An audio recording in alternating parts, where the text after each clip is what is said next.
আসসালামু আলাইকুম এভরিওয়ান, আশা করছি সকলে ভালো আছেন। আমাদের আজকের রেসিপি চালের গুঁড়ি দিয়ে দুটি দুর্দান্ত স্বাদের বিকালের নাস্তা তৈরি করে দেখাবো। আশা করছি আপনাদের সকলের কাছে ভালো লাগবে এবং সহজও লাগবে। আমার আজকের সহজ রেসিপি আপনাদের সকলের কাছে ভালো লাগলে অবশ্যই একটু ভালোবাসা দিয়ে যাবেন। আর এই নাস্তা খেতে কিন্তু খুবই দুর্দান্ত হয়। মাত্র 5 থেকে 10 মিনিট সময় থাকলেই কিন্তু আপনারা এরকম দুর্দান্ত নাস্তা তৈরি করতে পারবেন। তো কথা না বাড়িয়ে চলে যাচ্ছি মূল রেসিপিতে। নাস্তা তৈরি করার জন্য আমি একটা বলে দিয়ে দিচ্ছি হলো একটা ডিম, আর দিয়ে দিব হাফ কাপের মতো চিনি। স্বাদ মতো দিলেই হবে, ঠিক আছে? টেস্ট অনুযায়ী আপনারা কে কতটুকু মিষ্টি খাবেন তার উপর নির্ভর করে মিষ্টিটা দিয়ে দিবেন। আর দিয়ে দিব 1 চিমটি লবণ। মিষ্টি জিনিসে লবণ দিলে খেতে কিন্তু দুর্দান্ত হয়। তারপর আমি খুব সুন্দর করে এটাকে হাত দিয়ে ফেটিয়ে নিব। যতক্ষণ না পর্যন্ত চিনিটা গলে যাচ্ছে ঠিক ততক্ষণ পর্যন্ত আমি হাত দিয়ে করছি। আপনারা চাইলে একটা হ্যান্ড বিটার বা কোনো কিছু দিয়ে আপনারা এই ডিমটাকে ফেটিয়ে নিতে পারেন যতক্ষণ না পর্যন্ত চিনিটা গলে যাচ্ছে ঠিক ততক্ষণ পর্যন্ত। তো দেখতে পাচ্ছেন আমাদের চিনিটা গলে গেছে। আর এরই মধ্যে দিয়ে দিব হলো 1 কাপ চালের গুঁড়ি।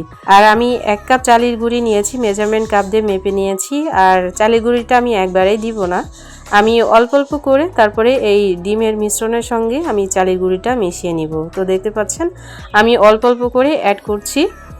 আপনারাও কিন্তু অল্প অল্প করে তারপরে এই মিশ্রণটাকে তৈরি করে নেবেন, তাতে কিন্তু খুব সুন্দর একটা রেজাল্ট আসবে নাস্তা থেকে। তো দেখতে পাচ্ছেন ইতিমধ্যে আমি 1 কাপ চালের গুঁড়ি আমি 3 বারে দিয়ে আমি খুব সুন্দর করে এটাকে মেখে নিয়েছি। আর এরকম আঠালো টাইপের হবে মিশ্রণটা। তো এই পর্যায়ে আমি এইভাবেই রেখে দিচ্ছি। এইভাবে রেখে দিয়ে আমি জাস্ট হাতটাকে একটু ক্লিন করে নিব। ক্লিন করে তারপরে হাতে একটু ঘি বা তেল দিয়ে তারপরে আমাদের নাস্তার শেপগুলোকে তৈরি করে নিতে হবে। আমি আমার পছন্দ মতো শেপ করে নিচ্ছি, আপনারা আপনাদের ইচ্ছা মতো শেপ করে নিতে পারেন, ঠিক আছে? আমি তো লম্বা টাইপের করে নাস্তাগুলো তৈরি করছি, আপনারা চাইলে গোল বা চ্যাপটা করেও কিন্তু দিতে পারেন। আপনারা আপনাদের পছন্দ অনুযায়ী নাস্তার শেপগুলোকে দিয়ে দিতে পারেন। আর একটা কথা আমি বলে দিচ্ছি, আপনারা নাস্তার ব্যাটারটা খুব বেশি একটা দেরি করবেন না, 1-2 মিনিটের মধ্যেই কিন্তু আপনাদের নাস্তাগুলো বানিয়ে নিতে হবে। খুব বেশি দেরি করলে কিন্তু নাস্তাগুলো ভালো হবে না, ঠিক আছে?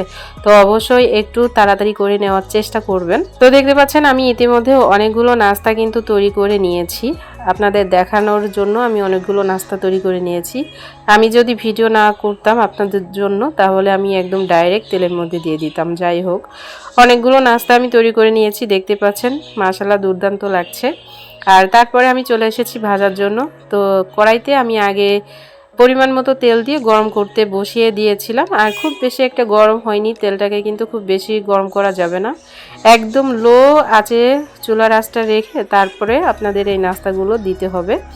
আর দেখেই বুঝতে পারছেন যে আমি কতটুকু গরম তেলের মধ্যে আমি নাস্তাগুলো দিচ্ছি, দেখে আশা করছি বুঝতে পারছেন আপনারা। তো এরকম করে গরম করে তারপরে আপনারা নাস্তাগুলো দিবেন, ঠিক আছে? আর একদম লো আছে নাস্তাগুলোকে ভেজে নেবেন, একটু সময় নিয়ে তারপরে ভেজে নেবেন, ঠিক আছে? আর যাতে ভিতরটাও হয় উপর দিয়েও হয় এভাবে আপনাদের নাস্তাগুলোকে কিন্তু ভেজে নিতে হবে। তো তারপর আমি নেড়ে চেড়ে নিব একটু। আর মাশাআল্লাহ কতটা ফুলেছে নাস্তাগুলো দেখেই কিন্তু বুঝতে পারছেন। নাস্তাগুলো যখন একটু ফুলে যাবে বা এক পাশ যখন হয়ে যাবে তখন আমি আলতো হাতে একটু উল্টিয়ে পাল্টিয়ে দিব। আর আপনাদের এই নাস্তাগুলো একটু সাবধানের সঙ্গে তারপরে উল্টাতে হবে, খুব বেশি নাড়াচাড়া করলে কিন্তু ভেঙে যাওয়ার সম্ভাবনা রয়েছে, যেহেতু নাস্তাগুলো গরম। তো একদম সফট আছে কিন্তু, ঠিক আছে? তো দেখতে পাচ্ছেন আমাদের নাস্তাগুলো ইতিমধ্যে হয়ে গেছে। এরকম কালার হয়ে গেলে তারপরে আমি নামিয়ে নিব। আমি আমার পছন্দ অনুযায়ী কালার করে নিচ্ছি, আপনারা আপনাদের পছন্দ অনুযায়ী আপনারা কালার করে নেবেন, ঠিক আছে? এর থেকে বেশি ভাজতে গেলে কিন্তু পুড়ে যাবে। তো এতটুকু কালারই কিন্তু একদম যথেষ্ট। তো আমি এক ধাপ নাস্তাগুলো তুলে নিব, আর বাকি ধাপগুলো আমি ধাপে ধাপে তৈরি করে তারপর আমি আপনাদেরকে শেয়ার করে দেখাচ্ছি যে কতটা সুন্দর হয়েছে, মানে পরিবেশন করে দেখিয়ে দিচ্ছি যে কেমন হয়েছে নাস্তাগুলো। দেখতে তো মাশাআল্লাহ দুর্দান্ত হয়েছে, খেতেও অসম্ভব মজার হয়েছে, একদম ক্রিস্পি, উপর দিয়ে যেরকম মুচমুচে এবং ক্রিস্পি আর ভিতরে কিন্তু একটু নরম। বা চালের গুঁড়ির নাস্তা খেতে কেমন হয় সেটা কিন্তু আপনারা সকলেই জানেন। আশা করছি আপনাদের সকলের কাছে ভালো লেগেছে। আর ভিতরটাও কিন্তু খুবই দুর্দান্ত হয়েছে, একদম ছিদ্রযুক্ত হয়েছে, দেখতেই পাচ্ছেন। আর হাতে এরকম চাপ দিলে কিন্তু ভেঙে গুঁড়ো গুঁড়ো হয়ে যাচ্ছে। আচ্ছা, আমাদের পরবর্তী নাস্তা তৈরি করার জন্য আমি একটা বলে দিয়ে দিব 1 কাপ চালের গুঁড়ি, সাথে দিয়ে দিব হাফ কাপেরও হাফ চিনি, আপনারা আপনাদের পছন্দ অনুযায়ী চিনিটাকে ব্যবহার করে নেবেন, ঠিক আছে। তারপরে এখানে ব্যবহার করব হাফ চামচ লবণ, তারপরে হাফ চামচ বেকিং পাউডার। এখন সমস্ত উপকরণ আমি একটু ভালো করে মিশিয়ে নিব, যাতে শুকনো উপকরণ কোথাও এক জায়গায় দলা পেকে না থাকে, তার জন্য। তারপরে আমি এখানে দিয়ে দিব 1 মুঠ নারকেল কোড়া, আপনারা চাইলে আরেকটু বেশি করে কিন্তু দিতে পারেন, ঠিক আছে। এখানে নারকেল কোড়াটা দেওয়ার পর আমি এখানে দিয়ে দিব সামান্য পানি দিয়ে খুব সুন্দর করে একটু চেপে চেপে তারপরে এই ডোটাকে রেডি করে নিতে হবে। আর একটু চেপে চেপে আপনারা এই কাজটাকে করবেন, আর খুবই কম পানি দিয়ে দিয়ে তারপরে আপনারা নাস্তার ডোটাকে তৈরি করে নেবেন। আমি যেহেতু এখানে নারকেল দিয়েছি, নারকেলে কিন্তু যথেষ্ট পানি থাকে, এই জন্য আমি এখানে কম পানি ব্যবহার করছি আর একটু চেপে চেপে তারপরে নাস্তার ডোটাকে রেডি করে নিচ্ছি। তো দেখতে পাচ্ছেন আমাদের ইতিমধ্যে নাস্তার ডোটা কিন্তু রেডি হয়ে গেছে। এই যে এইরকম থাকবে, এর থেকে বেশি শক্ত বা নরম করা যাবে না। আর এই নাস্তাটা যতটা দ্রুত সম্ভব আপনাদেরকে নাস্তা তৈরি করে নিতে হবে, দেরি করা যাবে না।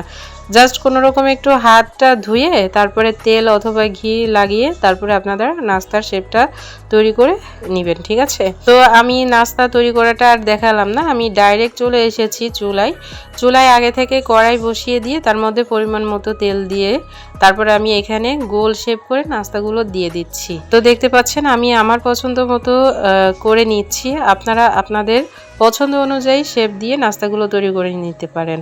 তো কয়েকটা দেওয়ার পর দেখতে পাচ্ছেন মাশাআল্লাহ অনেকটাই কিন্তু ফুলেছে, আর তেলের উপর কিন্তু ভেসে উঠেছে, দেখতে পাচ্ছেন কতটা ফুলেছে। তো এরকম অবস্থাতেই কিন্তু আপনাদের করে নিতে হবে, মানে নাস্তাগুলোকে ভেজে নিতে হবে। আর চুলার আঁচটা কিন্তু একদম লোতে করে একটু সময় নিয়ে তারপরে আপনারা এই কাজটাকে করে নেবেন, ঠিক আছে।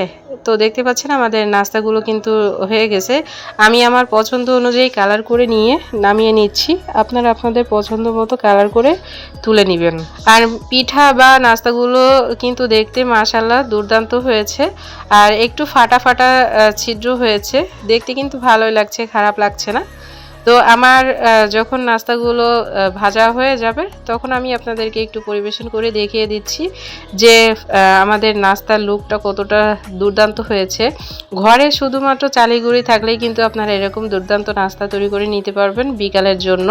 চায়ের আড্ডায় কিন্তু একদম জমে যাবে। আমি আপনাদেরকে একটু কাছ থেকে দেখিয়ে দিচ্ছি যে আমার নাস্তাগুলো কেমন হয়েছে। আমি একটু কম করে বানিয়েছি, তবে আপনারা একটু বেশি করে বানিয়ে তারপরে এয়ার কন্টেনারের মধ্যে সংরক্ষণ করে কিন্তু খেতে পারেন প্রায় 1 সপ্তাহ মতো, ঠিক আছে।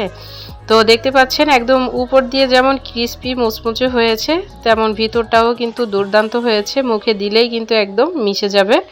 ফাইনালি আমাদের আজকের রেসিপি এতটুকুই। সবাই অনেক ভালো থাকবেন, সুস্থ থাকবেন। আমাদের পরবর্তী ভিডিও দেখার আমন্ত্রণ জানিয়ে আজ এখানেই বিদায় নিচ্ছি। আল্লাহ হাফেজ।